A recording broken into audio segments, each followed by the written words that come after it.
Assalamualaikum warahmatullahi wabarakatuh. Perkenalkan, nama saya Iis Nasrini dari kelas 1A Kebidanan, mahasiswi Poltekkes Kemenkes Tanjung Pinang.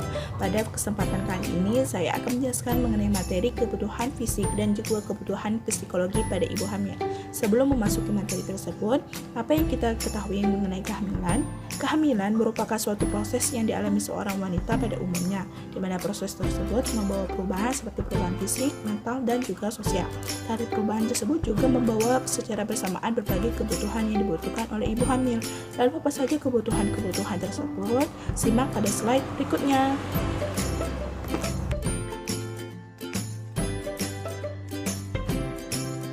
Kebutuhan fisik yang dibutuhkan oleh ibu hamil seperti oksigen, nutrisi, personal, higien, eliminasi, pakaian, seksual dan mobilisasi, serta body mekanik, exercise atau senam hamil, istirahat, imunisasi, traveling, persiapan laktasi, persiapan kelahiran bayi, memantau kesejahteraan bayi, mengatasi segala ketidaknyamanan yang dirasakan selama kehamilan, kunjungan rutin kepada petugas kesehatan, kemudian menghindari beberapa pekerjaan yang berat serta melelahkan, serta yang terakhir adalah mengetahui berbagai tanda bahaya kehamilan.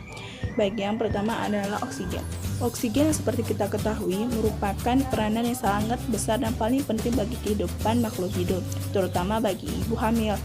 Pada masa sekarang, ibu hamil mengalami peningkatan asupan oksigennya sekitar 20-25%.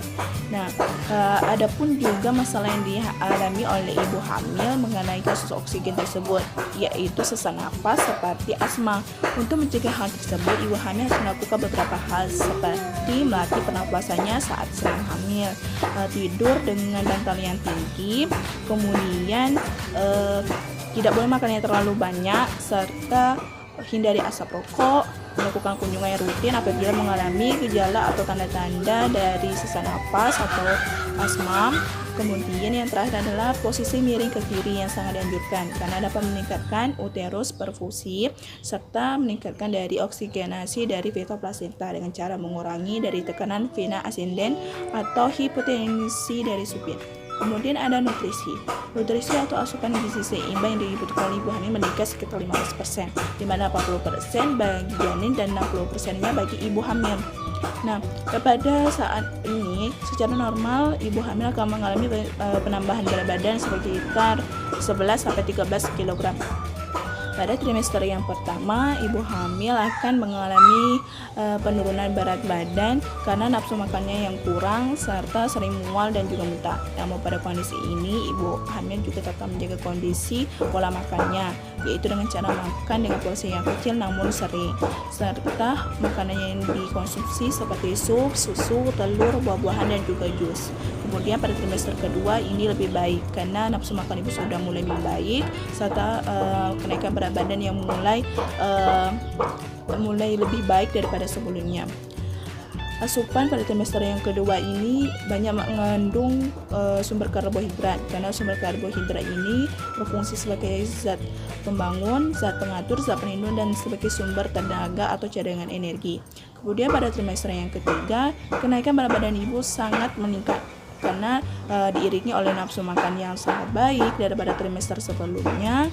Namun hal yang bisa dilakukan oleh ibu hamil adalah menghindari beberapa makanan rasa manis dan juga rasa asin serta mengurangi karbohidrat, tapi harus meningkatkan protein pada asupan makanannya.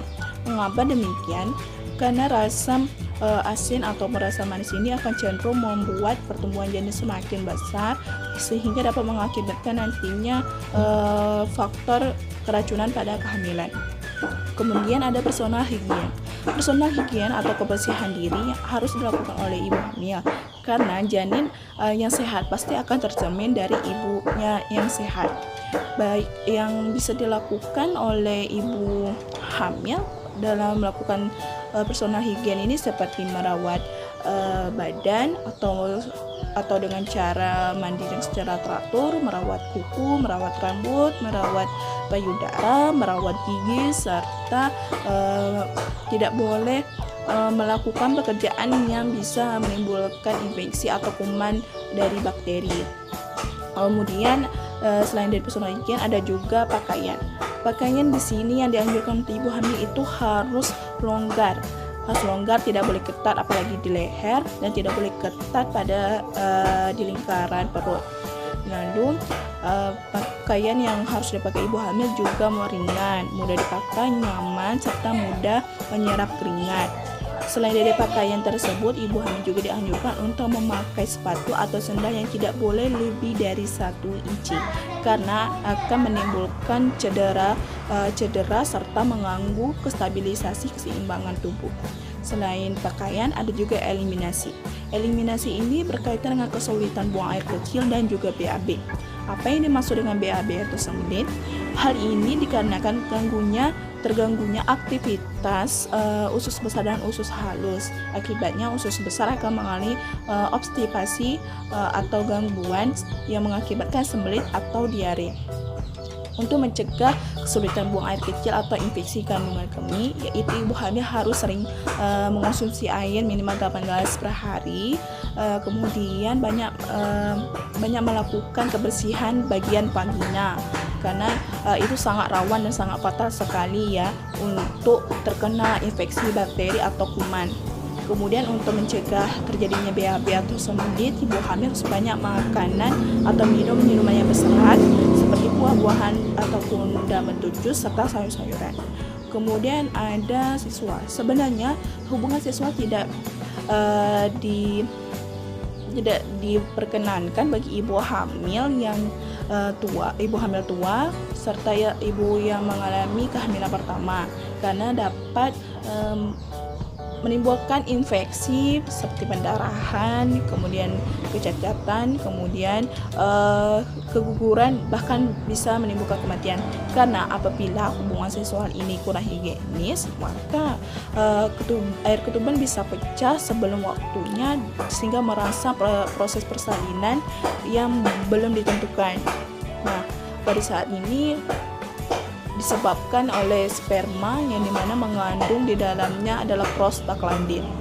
Kemudian dalam proses hubungan seksual ini kurangnya keinginan hubungan seksual bagi ibu yang sudah hamil tua karena pada posisi ini ibu hamil sangat sulit untuk memposisikan badannya serta teknik yang sulit dilakukan. Kemudian selain ada oksigen, nutrisi, personal higien, pakaian, dan eliminasi serta seksual, ada juga body mekanik atau mobilisasi.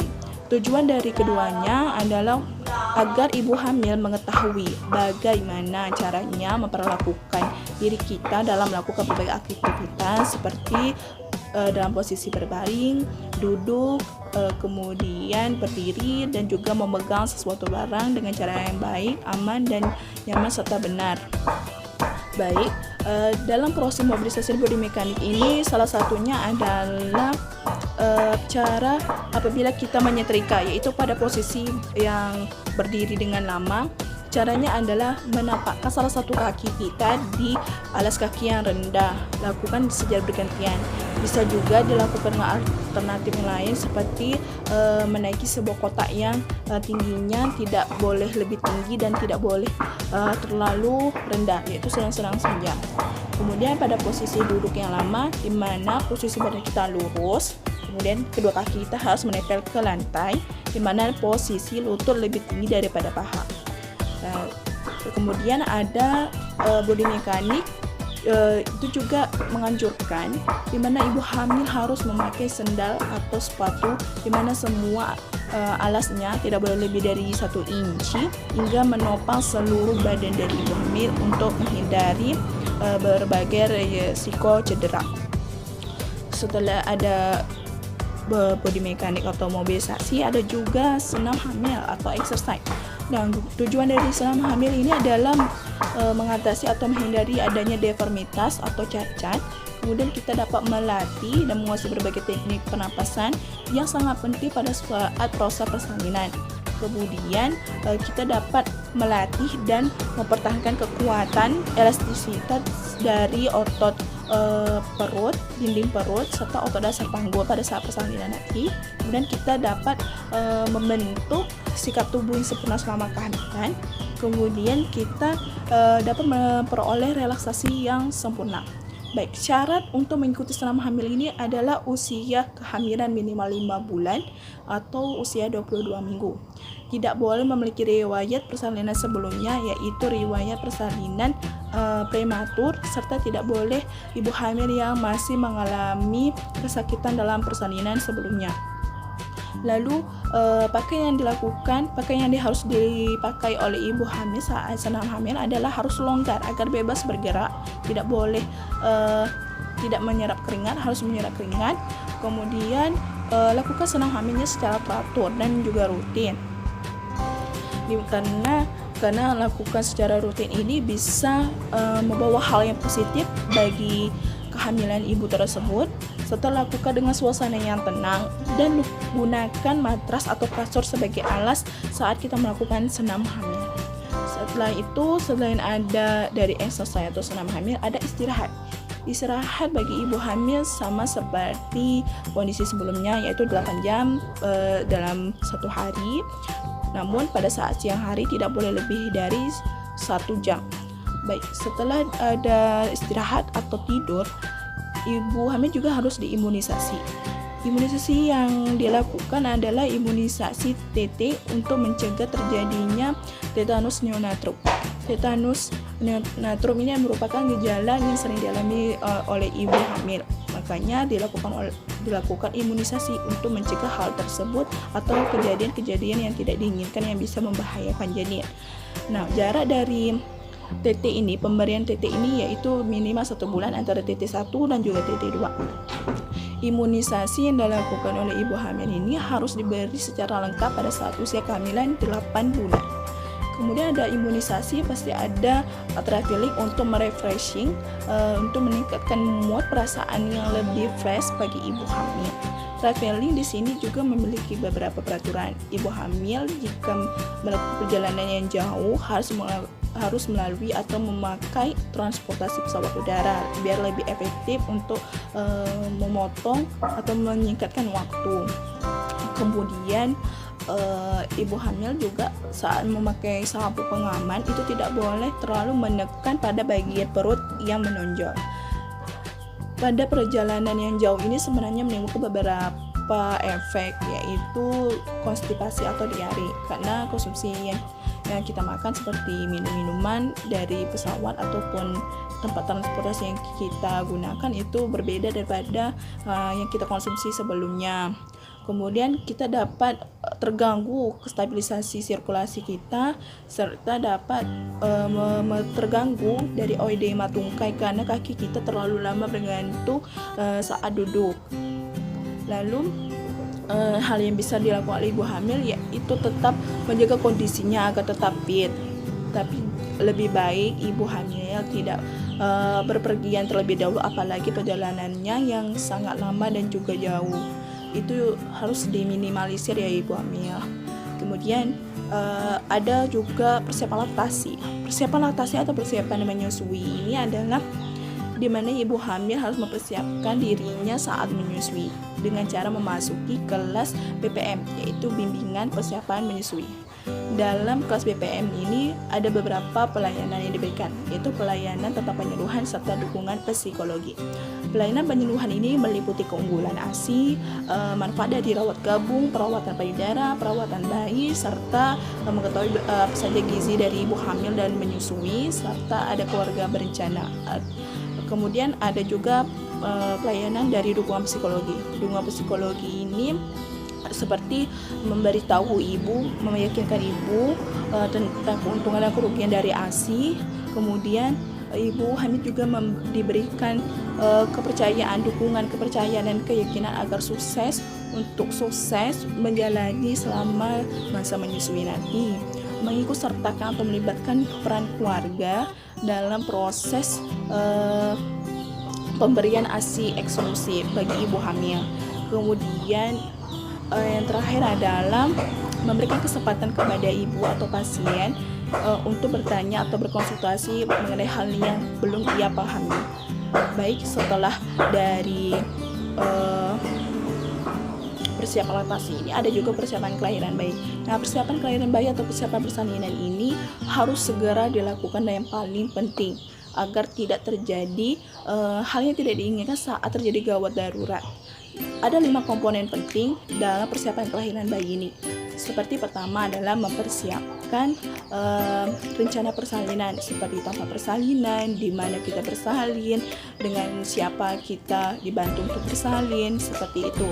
Kemudian ada persiapan untuk mengambil keputusan pada saat terjadi gawat darurat apabila si pengambil keputusannya tidak ada. Kemudian yang ketiga adalah mengatur serta merencanakan sistem transportasi yang akan kita gunakan saat terjadi gawat darurat. Kemudian yang keempat adalah menabung, karena ini sangat membutuhkan biaya yang besar. Karena itulah harus mulai dari sekarang ibu hamil ataupun keluarga harus menabung untuk biaya persalinan ataupun hal-hal yang berkaitan dengan proses kelahiran bayi nanti. Kemudian yang terakhir adalah mempersiapkan langkah-langkah pada saat persalinan. Nah, setelah itu ada memantau kesejahteraan bayi. Memantau kesejahteraan bayi ini dengan cara yang bisa dilakukan oleh ibu hamil adalah lakukan kunjungan rutin kepada dokter, mengetahui bagaimana perkembangan janinnya, menghitung gerak janin pada bayi, serta menimbang berat badan ibu hamil apakah mengalami peningkatan ataupun tidak. Lalu ada beberapa pekerjaan yang harus dihindari oleh ibu hamil. Yang penting jangan pekerjaan yang terlalu berat dan juga melelahkan. Tapi bukan berarti ibu hamil harus malas-malasan untuk tidak bekerja ya. Harus diminimalisir atau bijak dalam melakukan aktivitas sehari-hari, di mana pekerjaan yang harus dia lakukan agar tidak mudah melelahkan dan tidak terlalu berat. Kemudian bagian kegiatan yang positif harus dilakukan. Nah, kemudian setelah ada pekerjaan ada kunjungan rutin ke dokter. Nah, kunjungan rutin ke dokter ini harus juga dilakukan per trimesternya agar kita mengetahui bagaimana perkembangan janin. Apabila terjadi gejala atau tanda-tanda bahaya, kita bisa berkonsultasi kepada petugas kesehatan. Nah, setelah itu yang terakhir adalah mengetahui berbagai tanda bahaya pada saat kehamilan. Ada 7 tanda bahaya kehamilan pada umumnya. Yang pertama adanya pendarahan pada vagina. Ini bisa menandai bahwa ibu mengalami keguguran, kehamilan epitemik dan juga hamil anggur. Kemudian adanya kontraksi sebelum bersalin. Kemudian yang ketiga adanya sulit melakukan atau pembuangan air kecil. Ini seperti yang dijelaskan sebelumnya pada saat proses eliminasi. Ibu hamil harus menjaga kandungannya dengan cara merawat bagian vagina agar tetap bersih dan higienis agar tidak terkena infeksi bakteri. Kemudian yang keempat adalah di mana ibu mengalami sakit kepala, bengkak-bengkak dan juga gangguan penglihatan. Kemudian yang kelima adalah di mana ibu selalu merasakan demam, karena salah satu demamnya adalah gejala tanda infeksi. Keenam adalah mual dan muntah. Serta yang ketujuh adalah kurangnya aktivitas janin, karena ini bisa disebabkan bahwa ibu mengalami kekurangan asupan oksigen dan juga nutrisi.